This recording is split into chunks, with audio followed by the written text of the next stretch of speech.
जय हिंद साथियों। तो आइए आज हम बिहार का मध्यकालीन इतिहास के बारे में पढ़ेंगे। तो जो भी वीडियो प्राचीन इतिहास के बारे में नहीं पढ़े हैं वो जा कर के हमारे YouTube channel Manish Kumar HGK में जाकर देख सकते हैं। तो ज़्यादा देर न करते हुए आज हम बिहार के मध्यकालीन इतिहास के बारे में पढ़ेंगे। मध्यकालीन बिहार को हम 5 भागों में बांटकर पढ़ेंगे। तो चलिए आइए स्टार्ट करते हैं। पहला, तुर्क शासन में बिहार, यानी तुर्क शासन में बिहार के बारे में भी पढ़ेंगे और स्थानीय वंश यानी कि कर्नाट वंश के बारे में फिर पढ़ेंगे। और तीसरा, अफगान शासन के में बिहार यानी कि शेर शाह सूरी के काल में बिहार और सल्तनत काल के बारे में बिहार और मुग़ल काल में बिहार के बारे में पढ़ेंगे। तो चलिए आज हम सल्तनत काल के बारे में पढ़ लेते हैं। सल्तनत काल नहीं, तुर्क शासन काल में पढ़ लेते हैं। तुर्क शासन काल में पढ़ लेते हैं। तो चलिए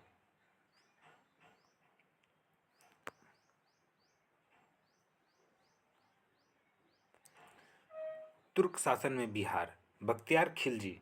बिहार में तुर्क सत्ता की स्थापना का वास्तविक श्रेय बख्तियार खिलजी को माना जाता है। बख्तियार खिलजी कुतुबुद्दीन ऐबक का दास था। बख्तियार खिलजी जो था कुतुबुद्दीन ऐबक का दास था।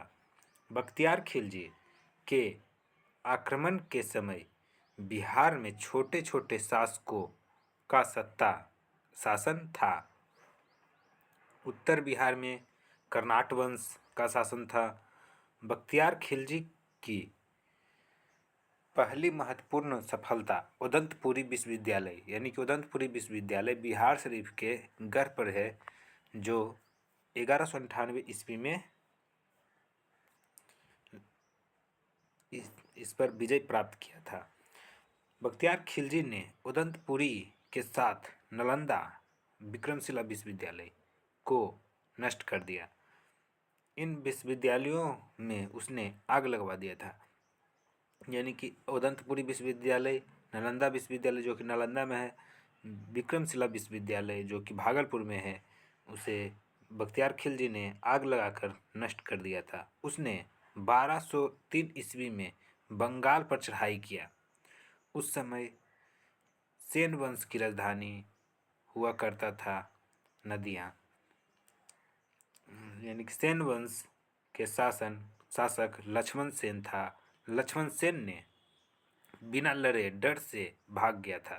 तो बख्तियार खिलजी ने इस क्षेत्र पर अधिकार कर लिया था। अधिकार कर बख्तियार खिलजी ने लखनऊती को अपना राजधानी बनाया था। बख्तियार खिलजी की हत्या उसके ही अधिकारी यानी कि बख्तियार खिलजी के अधिकारी ही अली मर्दान ने कर दिया था और उसके शव को यानी कि बख्तियार खिलजी के शव को बिहार शरीफ के इमादपुर में दफना दिया था।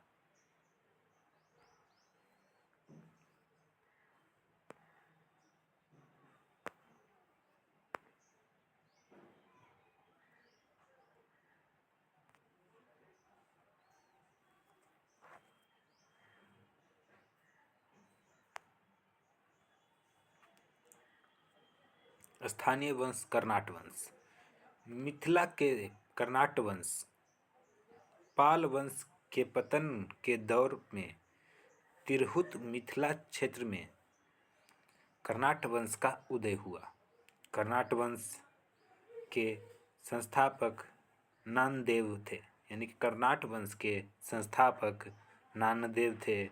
कर्नाट वंश की राजधानी सिमरावगढ़ थी, जो वर्तमान में नेपाल में है।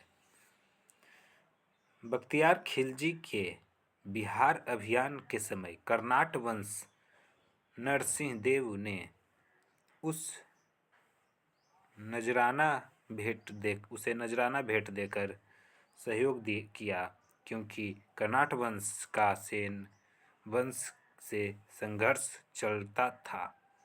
कर्नाट वंश पर तुर्क सेनापति तुगरिल तुगल ने अभियान की चर्चा तिब्बती धर्मस्वामी की ने की है। सामान्यतः दिल्ली के सुल्तान के साथ कर्नाट वंश का संबंध नजराना एवं भेंट का था, परंतु गयासुद्दीन तुगलक ने बंगाल अभियान 1324 से 25 में कर्नाट वंश क्षेत्र पर विजय प्राप्त कर लिया।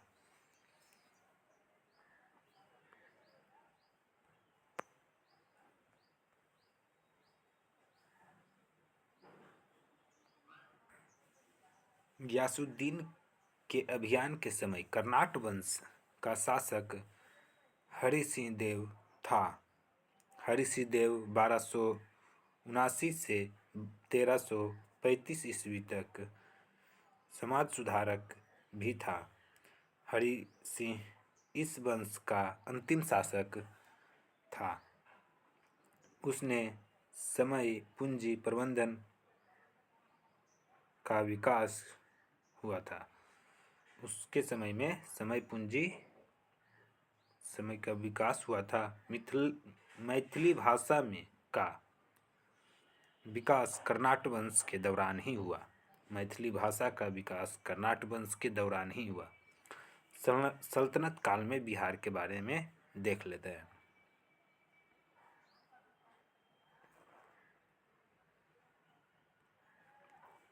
दिल्ली सल्तनत एवं बंगाल शासकों के बीच निरंतर होने वाले संघर्ष में बिहार लंबे समय तक युद्ध का अखाड़ा बना रहा।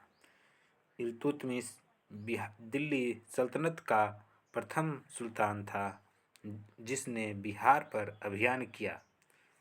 उसने 1225 ईस्वी में बंगाल एवं बिहार पर अधिकार किया, परंतु अधिकार उसके उत्तराधिकारी के समय खत्म हुआ। इल्तुतमिश ने बिहार में प्रथम सूबेदार के रूप में मलिक जानी नियुक्त किया। तुगलक वंश में बिहार सुल्तानों का वास्तविक नियंत्रण हुआ। 1324 से 25 में गयासुद्दीन तुगलक ने कर्नाट क्षेत्र पर विजय प्राप्त कर लिया। फिरोज शाह तुगलक भी अपने बंगाल अभियान 1359 ईस्वी के समय बिहार आया था। पटना और गया से उसके अभिलेख प्राप्त हुए। राजगीर के जैन मंदिर अभिलेखों में उसके द्वारा अनुदान देने का प्रमाण मिलता है। तुगलक काल में बिहार की राजधानी बिहार शरीफ थी। यानी कि पूछ देगा बिहार शरीफ किसके काल में था राजधानी, तो बताएंगे तुगलक काल में। उस काल में बिहार शरीफ का नगर बौद्ध धर्म का केंद्र था।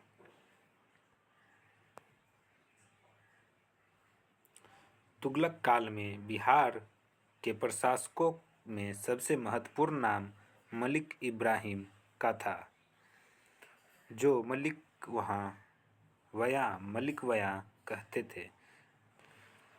इनका मकबरा बिहार शरीफ में पहाड़ी पर स्थित है। 13वीं शताब्दी के मध्य में मिन्हाज ए सिराज की रचना तबकात नासरी में बिहार नाम का उल्लेख मिलता है। 13वीं शताब्दी के मध्य में मिन्हाज ए सिराज की रचना तबकात नासरी में मिलता है, बिहार के उल्लेख का चर्चा मिलता है।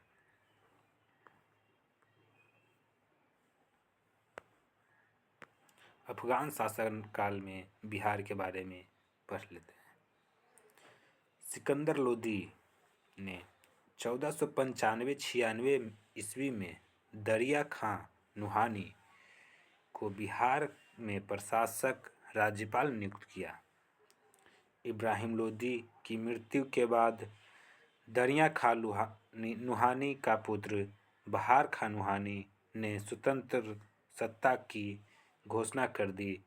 दूसरी ओर अफगान शासक मोहम्मद लोदी बाबर से बचने के लिए बिहार आ गया था। बाबर ने 1529 ईस्वी में घाघर के युद्ध में बिहार के इस अफगानों को पराजित कर दिया। घाघरा युद्ध के बाद बिहार में शेर शाह के नेतृत्व में पुनः अफगानों का उदय हुआ। शेर शाह सूरी का जन्म 1486 ईस्वी में हुआ। यानी कि शेर शाह सूरी का जन्म 1486 ईस्वी में हुआ। उस शेर शाह सूरी के पिता का नाम हसन खां था, जो सासाराम के जगीरदार थे। शेर शाह के बचपन का नाम फरीद खां था। बहार खां नुहानी ने फरीद खां को शेर खां की उपाधि दी। पूछेगा शेर खां की उपाधि शेर शाह सूरी को किसने दिया था? तो बहार खां नुहानी ने।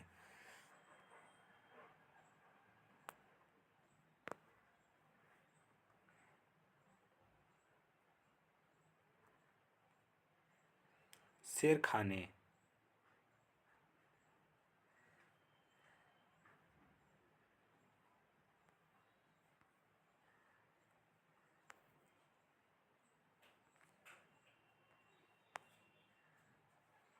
शेर खां नुहानियों के पतन के बाद बहार खां की विधवा लॉर्ड मल्लिका से विवाह कर बिहार क्षेत्र को अपने अधीन कर लिया। उसने बाद में मोहम्मद शाह की विधवा दुदू बेगम से भी विवाह कर लिया। यानी कि मोहम्मद शाह के विधवा दुदू बेगम से विवाह कर लिया। शेर खां ने 1534 ईस्वी में सूरजगढ़ की लड़ाई में बंगाल को पराजित कर उस पर अधिकार कर लिया। शेर खां ने हुमायूं को यह प्रस्ताव दिया था कि यदि उसे बंगाल पर अधिकार करने दिया गया तो वह बिहार को समर्पित कर देगा और 10 लाख दिनार वार्षिक रूप से देगा। यानी कि शेर खां ने हुमायूं को यह प्रस्ताव दिया था कि अगर हमको बंगाल पर अधिकार करने देता है तो बिहार को समर्पित कर देगा शेर खां को और 10 लाख दिनार वार्षिक रूप से देगा।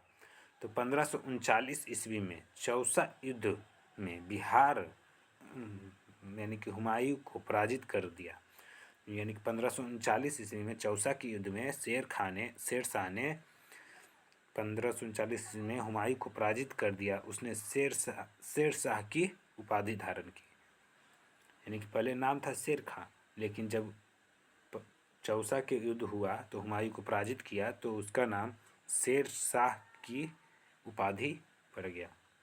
1540 ईस्वी में कन्नौज यानी कि बिलग्राम का युद्ध हुमायूं को पराजित कर उसने दिल्ली में सूर्यवंश की स्थापना किया। तो पूछेगा दिल्ली में सूर्यवंश की स्थापना किसने किया था? तो शेर शाह सूरी ने। 1541 ईस्वी में शेर शाह ने पटना में दुर्ग बनवाया तथा इस नगर को बिहार की राजधानी बनवाया। इसका वर्णन अब्दुल्ला के तारीख़ दाऊदी में मिलता है।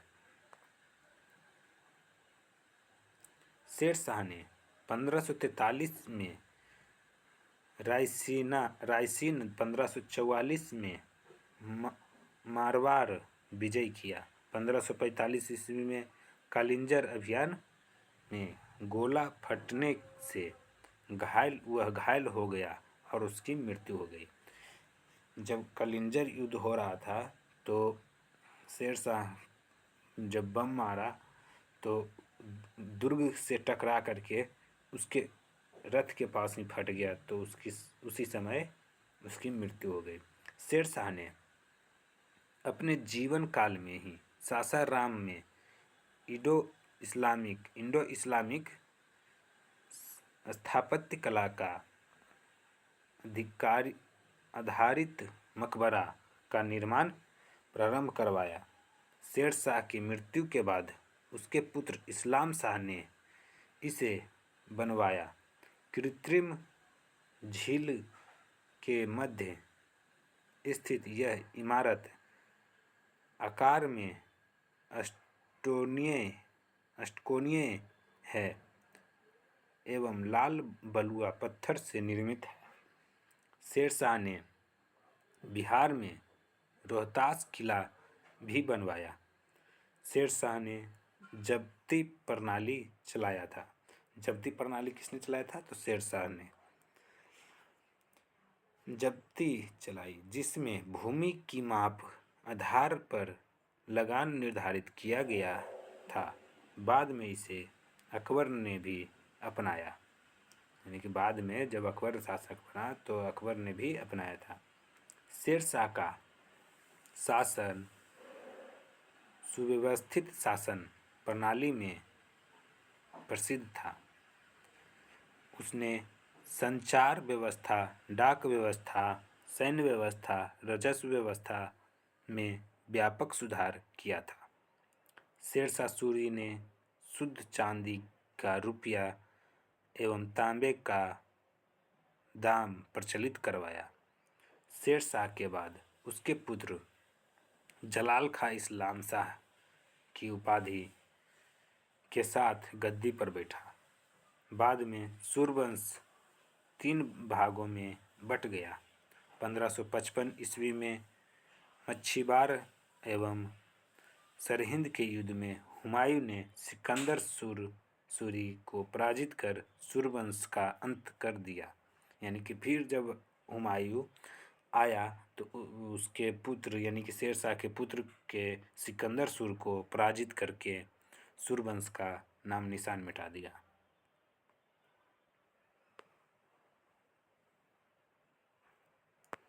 अब देख लेते हैं चेरो वंश। पाल वंश के पश्चात बिहार क्षेत्र में स्थानीय राज्यों का उदय हुआ। उन्हीं राज्यों में एक प्रमुख राज्य चेरो का था। चेरो राज्य का क्षेत्र शाहाबाद, सारण, मुजफ्फरपुर, पलामू तथा वाराणसी के क्षेत्र में था। चेरो वंश की स्थापना 12वीं सदी में हुआ था। चेरो वंश का मुख्यालय बिहिया भोजपुर में था। 1607 ईस्वी में चेरो एवं उज्जैन के बीच महत्वपूर्ण लड़ाई हुई, जिसमें चेरो की जीत हुई थी। इस वंश का प्रमुख शासक मेदिनी राय था। यानी कि चेरो वंश का प्रमुख शासक मेदिनी राय था, जो कि 1658 से 1674 ईस्वी के बीच शासन किया। मुगलों के प्रभाव से इस वंश का धीरे धीरे पतन हो गया। तो आगे हम आज का वीडियो ये समाप्त हुआ। आगे हम मुगल साम्राज्य पढ़ेंगे। तो मुगल साम्राज्य पढ़ने के बाद मध्यकालीन बिहार का इतिहास खत्म हो जाएगा। तो जो भी चैनल को सब्सक्राइब नहीं किए हैं, चैनल को सब्सक्राइब कीजिए।